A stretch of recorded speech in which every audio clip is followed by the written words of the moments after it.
तुझ काय करू मज एक सार. तुकोबराय सांगतायत तुला घेऊन मी काय करू. तुझं जे सार आहे ते सार मला हवंय. आणि तुझं जे सार आहे ते कसं आहे, अमृत सागर नाम तुझे. म्हणजे तुकोबरायांनी परमामृत हा जो शब्द वापरलाय तो भगवंताच्या नामामृतासाठी वापरलेला आहे. म्हणून भगवंताचं जे नामामृत आहे ते खरं परमामृत आहे.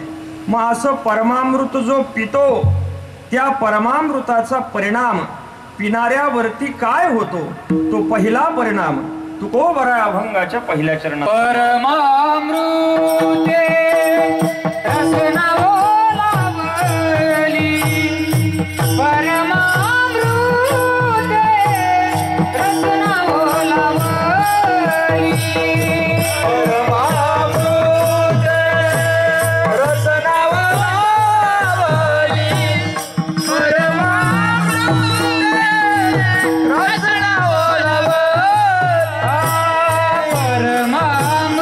परमामृते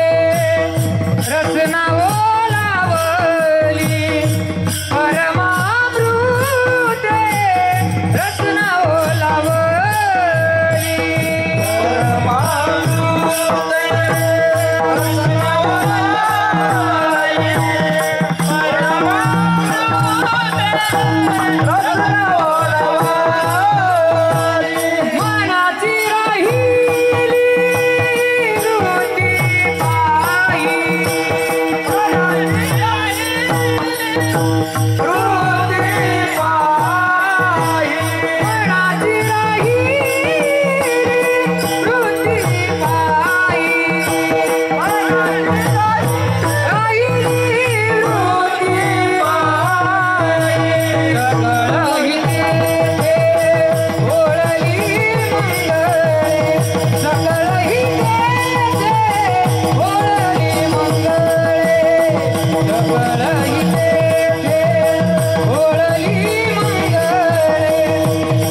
परमामृते रसना ओलावली. अभंगाच्या प्रथम चरणातून तुकोबराय परमामृताचा अर्थात नामामृताचा रसनेवरती आणि मनावरती काय परिणाम होतो हे दोन्ही परिणाम तुकोबराय सांगतायत. परमामृताचा पहिला परिणाम आपल्या रसना इंद्रियावरती होतो, कारण आपण मुखाने भगवंताचं नामचिंतन करतो. मग आता रसना इंद्रियावरती जो परिणाम होतो त्या रसना इंद्रियाचा थोडासा विचार करा. आपल्याला प्राप्त झालेली जी ज्ञानेंद्रिय आहेत त्या ज्ञानेंद्रियांमध्ये रसना इंद्रियाला आवरणं हे अत्यंत अवघड आहे. बाकीच्या इंद्रियांना आवरण्यासाठी जो नियम वापरला जातो तो नियम रसना इंद्रियासाठी लागू पडत नाही. म्हणजे बाकीची इंद्रिय जर आवरायची झाली तर त्या इंद्रियांपासून त्यांचा विषय आपण तोडला की ती इंद्रिय आवरली जातात. जसं आपल्याला डोळे आवरायचेत तर डोळ्याचा विषय रूप आहे. डोळ्याने काही पाहिलंच नाही, डोळ्याला पट्टी मारली तरी डोळे आवरले जातील. कानाचा विषय शब्द आहे, कानाने काही ऐकलंच नाही, कान बंद करून घेतले तर कान आवरले जातील. त्वचेचा विषय स्पर्श आहे, कशाला स्पर्श केलाच नाही तरी सुद्धा आपला व्यवहार चालेल, त्वचा आवरली जाईल. नाकाचा विषय सुगंध दुर्गंध आहे, आपण कसला सुगंध दुर्गंध घेतलाच नाही तरीही आपला व्यवहार चालू शकेल. म्हणजे बाकीच्या इंद्रियांपासून त्यांचे विषय तोडता येतात. पण मग आता रसना इंद्रियाला आवरायचंय म्हणून जर तोंडाला पट्टी बांधली तर भूक लागल्यानंतर करायचं काय. भूक लागल्यानंतर आपल्याला पट्टी काढावी लागणार आणि जीवन जगण्यासाठी 2 घास का होईना खावं लागणार. आणि 2 घास खायचं म्हटलं की रसना इंद्रियाचा संबंध रसाशी येणार.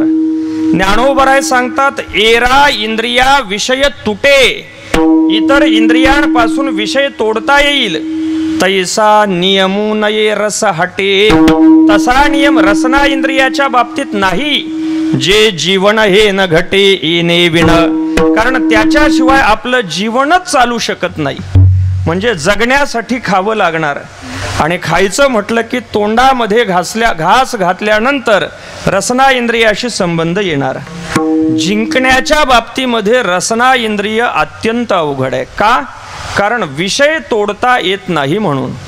मग तुम्ही कच्चं खा, उकडून खा, शिजवलेलं खा, आळणी खा, कसंही खा, त्याची काहीतरी चव रसना इंद्रियाला लागणारच आणि ते ताजतवानं होणार. म्हणजे ते जिंकलं जाणार नाही. कोणी असं म्हणेल मग जर ते जिंकायला अवघड असेल तर द्या सोडून.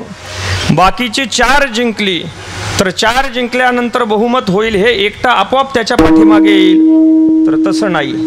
बाकीची इंद्रिय याला जिंकल्याशिवाय जिंकता येत नाहीत. ज्ञानोबराय सांगतात ते असं करणं आपलं याप्रमाणे होईल की जसं एखाद्या शेतकऱ्याच्या बांधावरती झाड आहे आणि त्याला ते झाड मारायचंय. मारण्यासाठी तो वरती पाला खुडतोय आणि खालून पाटाचं पाणी मुळाला सारखं चालू आहे. तर ते झाड मरेल का? नाही. जैसी वरवरी पालवी खुडीजे आणि मुळी उदक घालीजे. मुळामध्ये जर पाणी चालू राहिलं तर परिणाम त्याचा असा होतो ते जैसे आडवेनी अंगे फाके. ते असं डेऱ्यामध्ये रुंद होतं आणि त्याला सारखे कोंब फुटत राहतात. त्याप्रमाणे मानसी विषय पोखे रसनेद्वारे. मनामध्ये सगळे विषय रसना इंद्रियाच्या द्वारे वाढत राहतात. श्रोत्रादी इंद्रिय आवरती परी रसने नियम न करती. ते सहस्रधा कवळी जाती विषयीही. ज्ञानोबा बोलतात बाकीच्या सगळ्या इंद्रियांना आपण कुलूप लावलं, आवरून घेतलं, पण रसना इंद्रिय जर आवरलं नाही तर एकही इंद्रिय जिंकलं जाणार नाही. म्हणून आपल्याकडे आहाराचा विचार सांगितला गेला. आहार शुद्धौ सत्वशुद्धीही. आहाराचा विचार आपल्याला बारकाईने करावा लागतो. बरं ठीक आहे, मग रसना जिंकली तर बाकीचं जिंकलं जाईल का? श्रीमद भागवतामध्ये असं वचन आहे, जितम सर्वम जिते रसे. ज्याने रसना जिंकली त्याने सगळं जिंकलेलं आहे. पण मग आता ही रसना जिंकायची कशी? कारण विषय तर त्याच्यापासून तोडता येत नाही. म्हणून या रसना इंद्रियाला जिंकण्याचा एकमात्र उपाय भगवंताचं नामस्मरण. जेव्हा परमामृताची गोडी रसना इंद्रियाला प्राप्त होते तेव्हा हे रसना इंद्रिय जिंकलं जातं. म्हणून तुकोबाराय सांगतायत की परमामृताचा परिणाम हा रसना इंद्रियावरती होतो. कसा होतो? तर 5 प्रकाराने हा रसना इंद्रियावरती होणारा परिणाम आहे. आता आपलं जे रसना इंद्रिय आहे ते अत्यंत विटाळलेलं आहे, अपवित्र आहे. नाही ते खाऊन, नाही ते पिऊन, नको त्याची नको तितकी निंदा करून आपली वाणी विटाळलेली आहे. तिला संसाराचा ज्वर चढलाय. त्यामुळे तिला भगवंताचं नाम गोड लागत नाही. ज्वरे विटाळले मुख तरी ते दुधाते म्हणे कडू विख. ज्याला ताप आलेला असतो त्याला गोड काहीच लागत नाही. तसा रसना इंद्रियाला संसाराचा ताप चढलाय. महाताप अगोदर उतरला पाहिजे. महाताप उतरवण्याची गोळी सुद्धा भगवंताचंच नामचिंतन आहे. जेव्हा आपण भगवंताचं नामस्मरण करतो तेव्हा पहिला परिणाम आपलं रसना इंद्रिय पवित्र व्हायला सुरुवात होते. ते शुद्ध होतं, निर्मळ होतं. हा पहिला परिणाम होतो. तुकोबाराय सांगतायत, धन्य मुख झाले निवाली रसना नाम नारायणा घोष करी. रसना निवांत होते. निवांत होते म्हणजे तिच्या ठिकाणी जो ज्वर चढलेला आहे तो ओसरून जातो आणि ती शांत होते. हा पहिला परिणाम होतो. त्यानंतर भगवंताच्या नामाचा जो रंग आहे तो रंग रसना इंद्रियावरती चढायला सुरुवात होते. रसना इंद्रिय भगवंताच्या नाम रंगामध्ये रंगून जातं. हा दुसरा परिणाम आहे. पण एकदा दोनदा नामचिंतन केल्याने ते लगेच रंगत नाही. आपली जीभ रंगण्यासाठी दीर्घकाळ अभ्यास करावा लागतो. लगेच जिभेवरती रंग चढत नाही. तुम्ही पान खाणाऱ्यांचं निरीक्षण करा. पान खाणारे तोंडात पान टाकल्याबरोबर त्यांची जीभ लाल होते का? नाही, बराच वेळ बकरीसारखं ते चावत राहतात आणि चावल्यानंतर मग ती जीभ लाल होते. तसं भगवंताचं नामचिंतन दीर्घकाळ केल्यानंतर रसना इंद्रियाच्या ठिकाणी संसाराचा रंग फिका पडतो आणि भगवंताचा रंग चढायला सुरुवात होते. राम कृष्ण रंगी रसना रंगली, अमृत उकळी नाम तुझी. भगवंताच्या नामाने रसना रंगून जाते. मग तिला बाकीची चर्चा आवडत नाही, कोणती गप्पा गोष्टी मारलेल्या चालत नाही. सारखं भगवंताचं नामस्मरण ती करत राहते. हा दुसरा परिणाम होतो. त्यानंतर भगवंताच्या नामामध्ये असलेली जी गोडी आहे ती गोडी रसना इंद्रियाला प्राप्त होते. म्हणजे जिभेला गोड लागू लागतं. आता ही गोडी साखरेसारखी नाही, ही गोडी चहासारखी नाही, ही गोडी बासुंदीची नाही. या गोडी समोर अमृत सुद्धा अमृत जयासा पिके पोडे, अमृत जयासा पिके पोडे, अमृत जयासा पिके पोडे, अमृत जयासा पिके पोडे.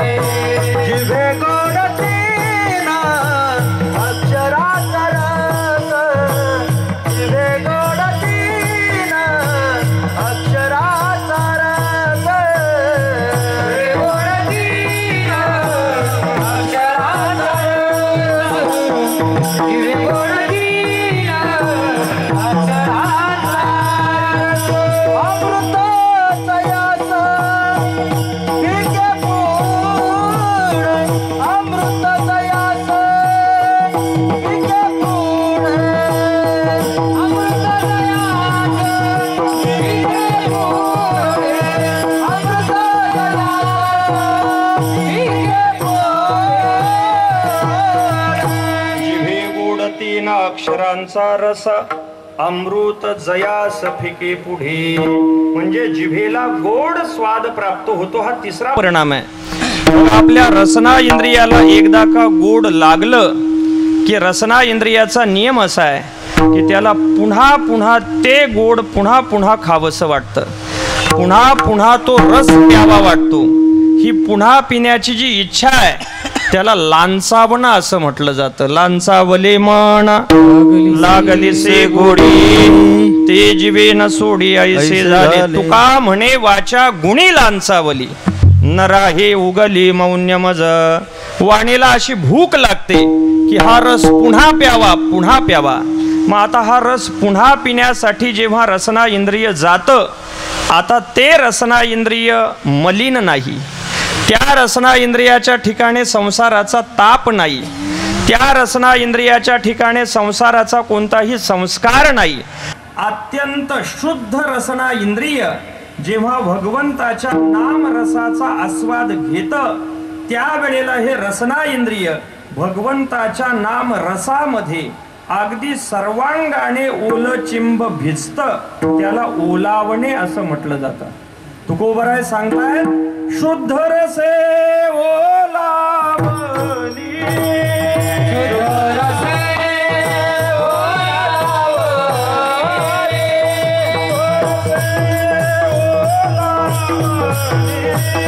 शुद्ध रसे ओलावली. नाधाई नाधाई रसनाधाई नाधाई रसनाधाई नाधाई रसनाधाई. शुद्ध रसे ओलावली, परमामृते रसना ओलावली. ही परमामृतामध्ये रसना ओली होते. ओलावणं हा पाचवा परिणाम आहे, शेवटचा परिणाम. तुम्ही म्हणाल महाराज हे परिणाम लक्षात ठेवणं अत्यंत अवघड आहे. तुम्हाला जर हे पाचही परिणाम लक्षामध्ये ठेवायचे असतील तर गुलाबजाम कसे बनवले जातात त्याचं उदाहरण डोळ्यासमोर आणा. गुलाबजामच्या ठिकाणी जे जे परिणाम होतात ते सगळे परिणाम भगवंताच्या परमामृताने आपल्या रसना इंद्रियाच्या ठिकाणी होतात. सगळे आपण जाणकार मंडळी आहात. गुलाबजाम करण्यासाठी आपण खवा आणतो. खवा आणल्यानंतर त्याचे गोळे करतो आणि गोल गोळे केल्यानंतर कढईमध्ये तळण्यासाठी तेलामध्ये आपण सोडतो. तेलामध्ये तळत असताना पहिला परिणाम त्या गुलाबजामवरती असा होतो की त्याच्या ठिकाणी जो पाण्याचा जो आंबटपणा आहे तो आंबटपणा जळून जातो, म्हणजे ते गुलाबजाम शुद्ध होतात. पहिला परिणाम. तसं भगवंताच्या नामरसाने आपल्या रसना इंद्रियाच्या ठिकाणी असलेले दोष जळून जातात आणि रसना शुद्ध होते. पहिला परिणाम. त्यानंतर हे गुलाबजाम तळत असताना त्याचा रंग बदलायला सुरुवात होते. ते तांबूस रंगाचे होतात, लाल रंगाचे होतात, म्हणजे त्यांचा रंग बदलतो. तसा आपल्या रसना इंद्रियाचा रंग बदलतो, संसाराचा रंग जातो आणि परमार्थाचा रंग रसना इंद्रियावरती चढतो. दुसरा परिणाम. त्यानंतर तळून झाल्यानंतर हे गुलाबजाम आपण बाहेर काढतो. बाहेर काढल्यानंतर आपण ते साखरेच्या पाकामध्ये टाकतो, म्हणजे त्यांना गोडी प्राप्त होते. गोडी प्राप्त होणे हा तिसरा परिणाम आहे. पण ती गोडी प्राप्त होत असताना गुलाबजाम तो सगळा पाक पिऊन टाकतात, शोषून घेतात. हे पाक पिणं जे आहे त्याला लांचावणं असं म्हटलं जातं. मग आपण पाहतो की हा पाक यांनी पिलेला आहे, अजून पाकाची आवश्यकता आहे. मग आपण इतका पाक त्याच्यामध्ये ओततो की ते अगदी त्याच्यामध्ये बुडाले पाहिजेत, वरती तरंगायला नको. आणि मग बुडाल्यानंतर त्यांना आपण मुरून देतो. मुरल्यानंतर आपण जेव्हा त्यांना बाहेर काढतो त्यावेळेस तो पाक त्यांच्यामधून असा टप टप खाली गळत राहतो.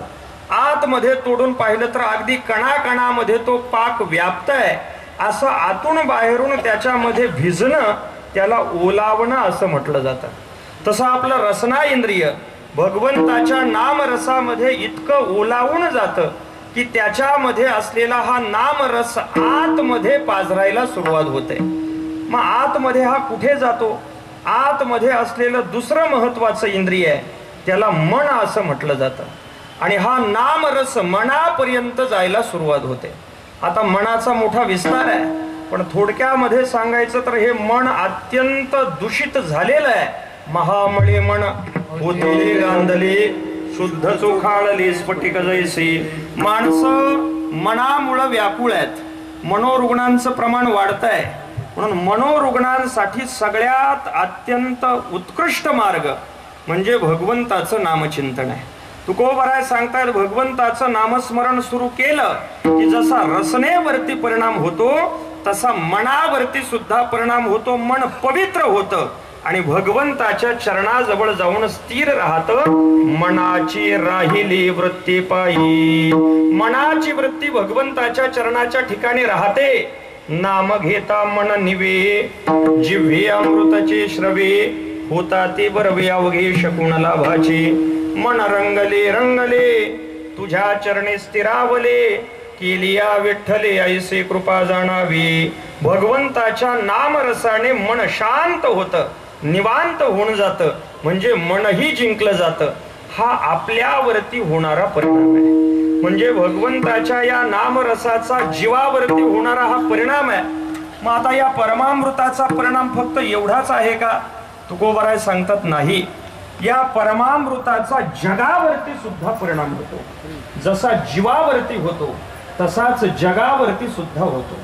जगावरती काय परिणाम होतो तर भगवंताचं नामचिंतन करणारा भक्त ज्या ठिकाणी बसलेला आहे तो देश पवित्र व्हायला सुरुवात होते. सगळ्या दिशा पवित्र होतात आणि तो जिथे बसलेला आहे त्याच्याकडे सगळे दैवी संपत्तीचे मंगलाचे ढग जमा होऊन त्या ठिकाणी आनंदाचा वर्षाव करतात. अभंगाच्या दुसऱ्या चरणात सांगतायत सकाळी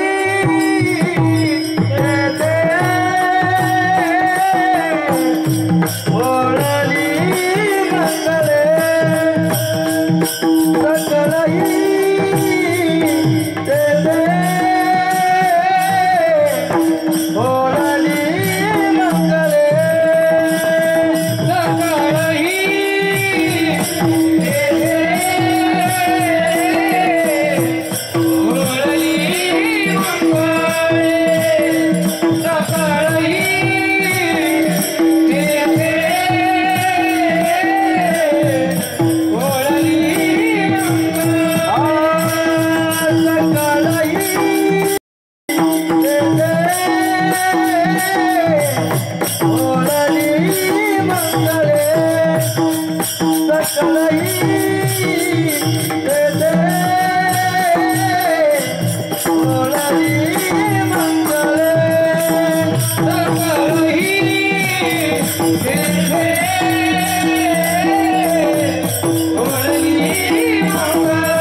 सकलही दे दे